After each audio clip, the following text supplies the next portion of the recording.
Before we wrap it up, a very special thank you to all of our wonderful friends and partners, Matt Booty, Alex Cho, Luca Rossi, Samson Hu, and Sam Bird for joining us at CES today.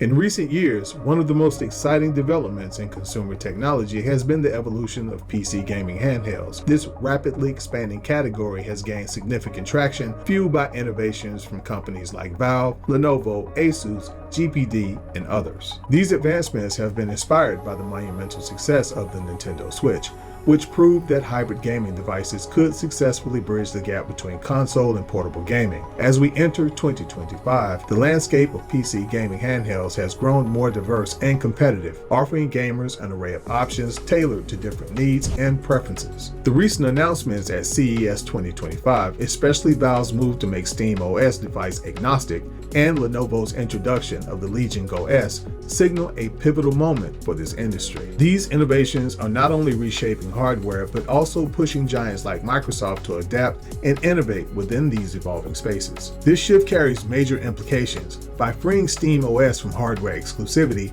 Valve is enabling a more cohesive ecosystem of gaming devices that prioritize ease of use, optimized performance, and intuitive interfaces. SteamOS's joystick-friendly navigation and built-in trackpads for cursor control create an accessible experience that traditional Windows-based devices struggle to match. Moreover, SteamOS retains PC gaming core appeal, openness, and customization, without the complexity typically associated with PC setups. This balance between user-friendliness and flexibility has become a key difference in the handheld market. In contrast, Windows has faced significant challenges in adapting to the handheld gaming environment. Devices like the Asus ROG Ally and the original Lenovo Legion Go, while powerful, have been criticized for their clunky user experiences.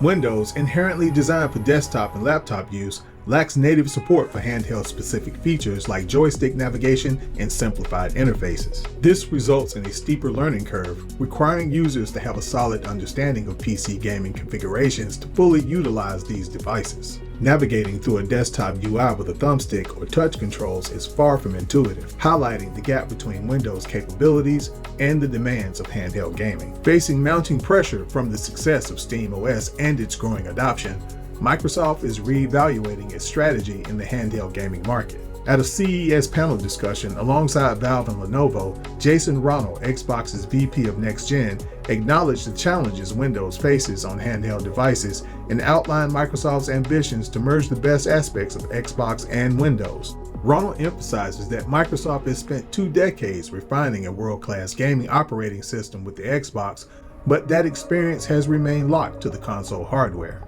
The company's new goal is to bring the console-like simplicity and gaming-first focus of Xbox to the broader Windows ecosystem. The handheld gaming market in 2025 is more dynamic and competitive than ever. Valve's decision to open the SteamOS to third-party devices could accelerate the standardization of user-friendly, gaming-focused operating systems in this space. For Microsoft, the stakes are high. Its efforts to adapt Windows for handheld gaming must go beyond incremental improvements. A deeper integration of Xbox's user-friendly design philosophy into Windows could be the key to remaining competitive. But the good news is, if anyone can do it, it is indeed Microsoft Xbox. I would like to touch bases on something though on a personal note when it comes to my personal feelings on this subject. Now, don't get it twisted. The Steam Deck is definitely a wonderful piece of hardware. It is my favorite handheld to use because of its simplicity. However, I wouldn't describe using the ROG Ally or the Lenovo Legion Go as difficult.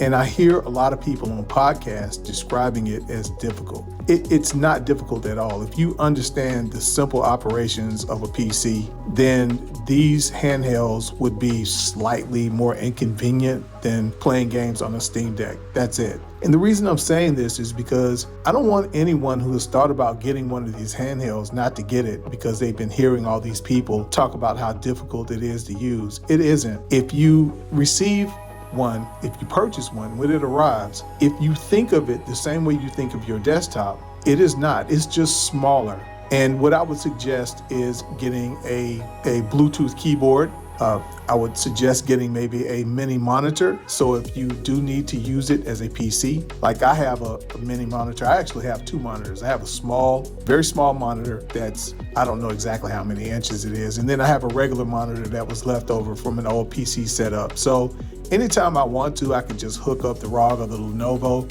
and just set it up as a desktop. But I've also used the PC functions just holding it in handheld, and it's not exactly what I would call difficult. It is easy to touch one thing when you're trying to open another thing, even if you have small hands. But like I said, for the most part, I can count on one hand how many times I've actually used those handhelds as a PC.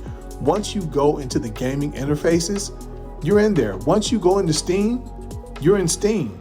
If you're playing a game through Steam, when you back out of that game, you go right back onto Steam. If you want to choose another game, you just choose another game. So it's not as difficult as people are trying to make it seem. Think of it this way. If you have the opportunity to ride in a high-priced luxury vehicle, and the ride in that vehicle is extremely smooth and very pleasant, that doesn't mean that if you're driving a Honda Prelude the next day that you're going to describe the ride in that Honda Prelude as a rough ride. So in other words, what I'm saying is that people are exaggerating. And I understand that in today's society, especially on social media, especially some people who have YouTube channels, they love to exaggerate. And some of them don't mean any harm by it. But I just listen to what some people are saying, and in my opinion, I just say to myself, wow, you're really over-exaggerating. Like some people say, well, if I game on a PC, there's so many other things that I need to worry about. And I have to tell you something, I've been gaming on a PC for many years now, and if it was that difficult, I more than likely wouldn't be gaming on a PC, to be perfectly honest with you. It's not difficult at all. And all you're doing is updating some things, and it takes just a matter of moments to update everything that you need to update on a PC. Many of these PCs, they practically hold your hand and give you alerts to when certain things need to be updated as far as your drivers and all of that. I mean, it's just not, the word difficult is not a word that I would use to describe it. And I just think that many of the things that people are labeling as difficult I think they're just exaggerating. Now, again, like I said, especially if you're somebody who doesn't deal with PCs at work or anything like that, or if you don't find yourself on your PC at home a lot, I would say, yeah, definitely you need to get a Steam Deck. If you're somebody who's coming straight from console and you're somebody that doesn't interact with tabletop PCs a lot, and I'm not necessarily talking about gaming, I'm saying if you just work, if you go to work and you deal with a PC, then PC gaming is not going to be difficult. If you find yourself at home, like some people are on their PC at home for various reasons. Some people watch television shows on their PC. They watch sports on their PC. I have a buddy, he doesn't even have a television. Everything he watches is on the PC. So if you do this, gaming is just one more thing you're doing on a PC.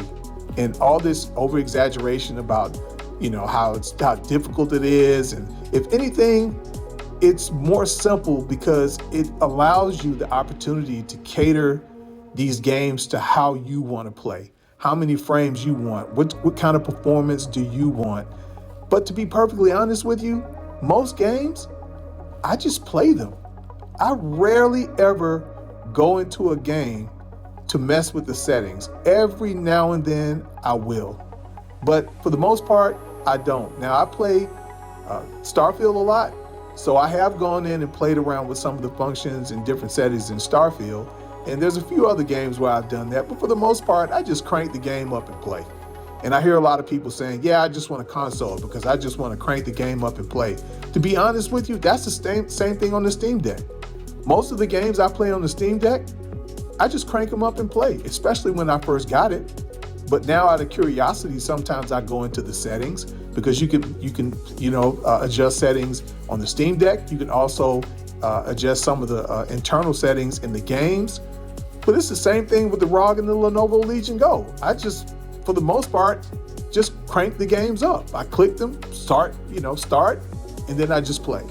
I usually don't have to mess with anything at all whatsoever. And everything, consoles, they update as well.